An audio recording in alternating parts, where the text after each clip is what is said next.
మనుషులు ఈరోజు ఉంటారు, రేపు పక్కన పెడతారండి. మనుషులు ఈరోజు ప్రోత్సహిస్తారు, తర్వాత అవసరమైతే డిస్కరేజ్ చేస్తారు. ఎంకరేజ్ చేస్తారు, డిస్కరేజ్ కూడా చేస్తారు. ప్రోత్సహించే వాళ్ళే డిస్టర్బ్ చేసే అవకాశం కూడా ఉంటుంది. ముందుకు నెట్టేవాళ్ళే వెనక్కి లాగే అవకాశము ఉంటుంది. అందుకే యేసయ్యని కనెక్ట్ అయింది ఆకే. అమ్మ వేలు పట్టుకొని చిన్నవాడు నడిచినట్టు మనలు కాళ్ళు మనంతట మనం నడక నేర్చుకున్నాక ఇక నేను నా ప్రభువు. విశ్వాసానికి లాజిక్కి పొసగదు. ఫర్ ఎగ్జాంపుల్, క్యాన్సర్ జబ్బు వచ్చింది. మనుష్య జ్ఞానం చెప్పేది ఏంటంటే, క్యాన్సర్ కణజాలం ఒక బాడీ అంతా కూడా నిండిపోయినప్పుడు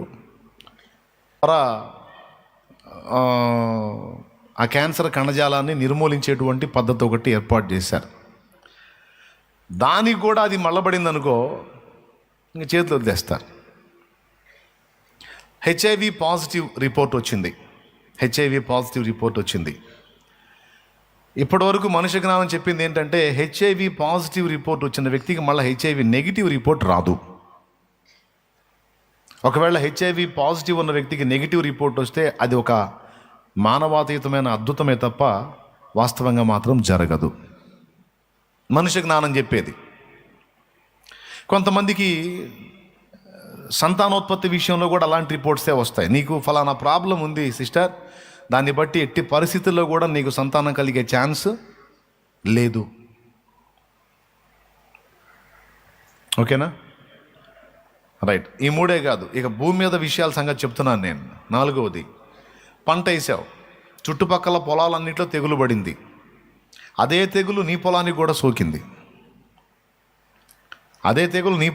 సోకింది. సహజంగా ఇక నీ ఫీలింగ్ ఏంటంటే, మనుష్య జ్ఞానం చెప్పేది ఏంటంటే, ఆ తెగులు పడ్డ పొలం ఇక తిప్పుకోవటం అసాధ్యం. అందరి పొలాలు పోయినట్టే నాది కూడా పోయిద్ది. అందరూ అనే మాట కూడా అదే, అందరి పొలాలు పోయినట్టు నీది కూడా పోయిద్ది అని. అంటే నీకు ఉపాధి మీద వీటి మీద పెట్టి చెప్తే మీకు అర్థమైద్దని చెప్తున్నాను నేను. అలాగే ఆత్మీయ జీవితంలో పరిశుద్ధ జీవితం కావచ్చు, విశ్వాసంలో నిలకడ కావచ్చు, భక్తిలో నిలకడగా ఉండే విషయం కావచ్చు, ఇవన్నీ కూడా మనుష్య జ్ఞానాన్ని ఆధారం చేసుకోవటం అంటే ఏంటో తెలుసా? ఈ భూమి మీద ఉన్నంత వరకు పరిశుద్ధత సాధ్యం కాదు. ప్రయత్నించి అందరూ వరుసగా ఓటమి పాలైపోయారు. మనకు కూడా తప్పదు. లాజికల్గా ఆలోచించు, ఎట్లా సాధ్యమైద్ది? అవునా? రైట్. నీళ్ల మీద మనం మునుగుతామా తేల్తామా? తేల్తామా? లాజిక్ ఏం చెబుతుంది? మునుగుతామని చెబుతుందా, తేల్తామని చెబుతుందా? రైట్. కానీ మీరు గమనించండి, ఇదంతా మనుష్య జ్ఞానం లాజిక్ను ఉపయోగిస్తుంది, లాజికల్గా అన్ని ఆలోచిస్తుంది. సైంటిఫిక్గా చూస్తే ఈమెకి గర్భంలో ఈ దోషం ఉంది కాబట్టి ఇక దీన్ని రిపేర్ చేయటం కుదరదు, ఈమెకి సంతానోత్పత్తి కలగదు. మనుష్య జ్ఞానం. ఈ కణజాలం అంతా బాడీ అంతా స్ప్రెడ్ అయ్యింది కనుక ఈ కీమో సెట్ అవ్వదు, ఇక ఈ క్యాన్సర్తో అది కూడా 4th స్టేజీ, ఇక ఈ మనిషి పోవటమే అని స్టేజీలు రాసేసి ఇక పోయేది ఖాయం అని రాసేస్తారు. ఇట్లాగా చాలా విషయాల్లో మనుష్య జ్ఞానం ఏం చెప్పిద్దంటే, అగ్ని కాలిద్ది, నీరు ముంచిద్ది, నలుగురికి వచ్చిన తెగులు నీకు వస్తే నలుగురు పోయినట్టు నువ్వు పోతావు, నలుగురికి హెచ్ఐవి పాజిటివ్ రిపోర్ట్ పాజిటివే వచ్చింది, ఎన్నిసార్లు టెస్ట్ చేసినా నెగిటివ్ రాదు, నీకు వచ్చినా కూడా అంతే. తెగులు వచ్చినప్పుడు నలుగురు పొలాలు పోయినట్టు నీ పొలం కూడా పోయిద్ది. అందుకే మనుష్య జ్ఞానం. కానీ పౌలు అంటున్నాడు, మీ విశ్వాసము మనుషుల జ్ఞానమును ఆధారము చేసుకొనక దేవుని శక్తిని ఆధారం చేసుకొని ఉండాలని. నేను బోధించినను మాట్లాడినను పరిశుద్ధాత్మయు దేవుని శక్తియు కనపరచు దృష్టాంతములని వినియోగించి తీయని మాటలు, ఇది అసాధ్యం, అది అసంభవం అని దానికి ఎన్నో లాజికల్ పాయింట్స్ని ఎత్తి మాట్లాడి, మన విశ్వాసం దేవుని శక్తిని డిపెండ్ చేసుకోకుండా అన్ని లాజికల్గా ఆలోచించి మనం భక్తి సాధనలో డ్యామేజ్ అయ్యేటట్టు జరుగుతుంది. కానీ ఇక్కడ నేర్పుతుంది ఏంటంటే, పౌలు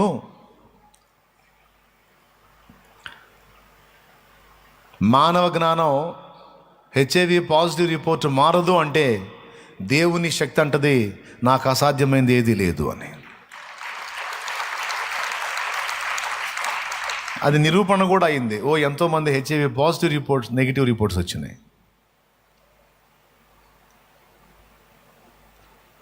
వచ్చినాయా లేదా? ఎలా సాధ్యం? వచ్చింది. నేను ప్రార్థన విజయాల్లో ఒకటి పెట్టాను కూడా, అలాంటిది ఎన్నో పెట్టాను ప్రార్థన విజయాలు. దోతొచ్చి చెరసాల్లో నుండి బయటికి తీసుకొని రావటం అనేది మానవ తర్కం ఒప్పుకుంటుందా? కానీ దేవుని శక్తి ఆ పని చేసింది. బండలో నుంచి నీళ్లు వస్తాయనేది మానవ తర్కం ఒప్పుకుంటుందా? కానీ దేవుని శక్తి ఆ పని చేసింది. చచ్చినోడు బతుకుతాడనేది మానవ తర్కం ఒప్పుకుంటుందా? మానవ జ్ఞానం అంగీకరించిద్దా? కానీ దేవుని శక్తి చచ్చినోడిని కూడా తిరిగి బ్రతికించింది. స్త్రీ ధర్మం నిలిచిపోయి ఉన్నటువంటి ఒక స్త్రీకి సంతానోత్పత్తి జరుగుట సాధ్యమేనని మానవ తర్కం ఒప్పుకుంటుందా? మానవ జ్ఞానం ఒప్పుకుంటుందా? ఒప్పుకోదు. కానీ స్త్రీ ధర్మం నిలిచిపోయి కూడా సంవత్సరాలు గడిచిపోయిన తరువాత నిండు ముసలితనమందు ఆమె గర్భవతి ఇస్సాకును కన్నది.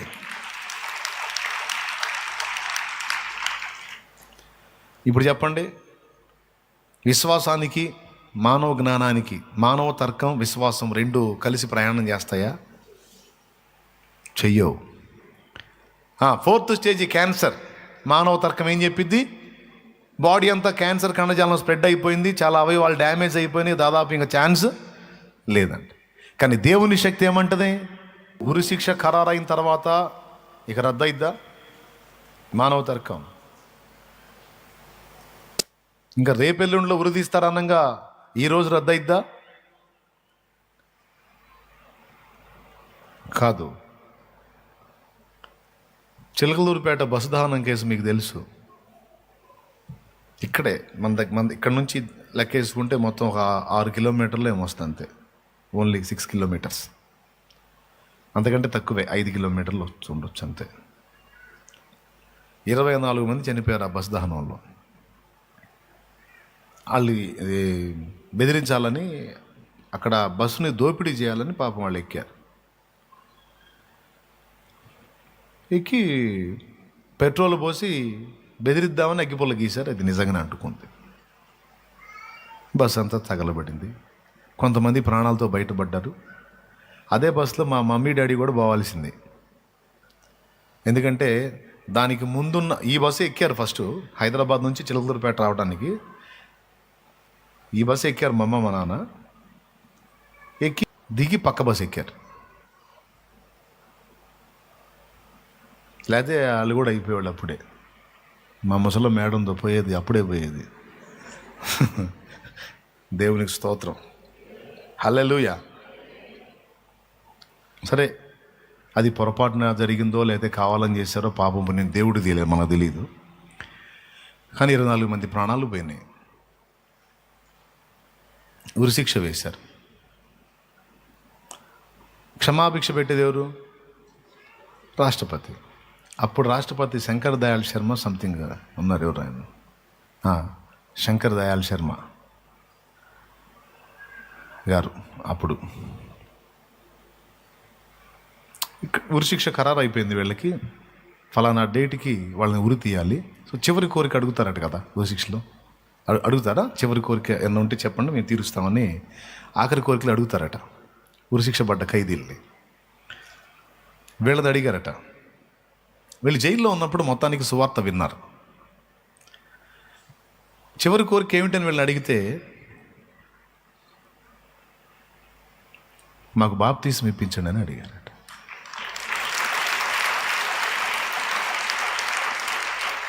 ఎందుకంటే ఇప్పుడు ఈ కోర్టు తీర్పు తీర్చి జస్ట్ ఉరి తీసేస్తుంది. ఇక్కడ ఎంతసేపు మాకు ఇబ్బంది ఉండదు, క్షణంలో చచ్చిపోతాము, లేదా 2 క్షణాలు లేదు. కానీ ఇక్కడ తప్పించుకొని అక్కడ తప్పించుకోలేము. అది ఇంకా తీవ్రమైనటువంటి శిక్ష. అది అగ్ని ఆరదు, పురుగు చావదు. ఆ ఘోర శిక్షలోకి వెళ్ళకుండాన్నట్లు మా జన్మ కర్మ పాపములన్నీ కడగబడి నిమిత్తం యేసు రక్తంలో మా పాపాలు కడిగేసుకోవాలి. యేసయ్య మా పాపముల కొరకు ప్రాణం పెట్టి తిరిగి లేచాడు. బాప్తిసం పొందడం ద్వారా మేము పాపం నుండి యేసును బట్టి, ఆయన రక్తమును బట్టి, ఆయన సిలువను బట్టి మేము కాపాడబడతాం కనుక మాకు బాప్తీసం ఇప్పించండి అని కోరారట. మీరు నమ్మండి నమ్మకపోండి, అప్పటిదాకా వాళ్ళు పెట్టిన అర్జీ పత్రాలన్నీ పక్కన పడేశాడు. 24 మందిని చావగొట్టిన వాళ్ళకి క్షమాభిక్ష పెట్టాలరా నేనని. దేవుడు ఆయనతో మాట్లాడాడు. వీళ్ళు బాప్తీస్మం కోరారు, అంటే మారు మనసు పొంది పాప క్షమాపణ నిమిత్తం బాప్తీస్మం పొంది ఉంటే దేవుని సేవ, చస్తే దేవుని రాజ్యానికి. అప్పుడు ఆయన మాట్లాడాడు. ఎవరితో? రాష్ట్రపతితో మాట్లాడాడు. అప్పుడు సంతకం పెట్టాడు. ఎక్కడో పడేసిందని తీసి సంతకం పెట్టి పంపించాడు. యావజ్జీవం వేయండి, ఊరి ఆపడినా. అదిగో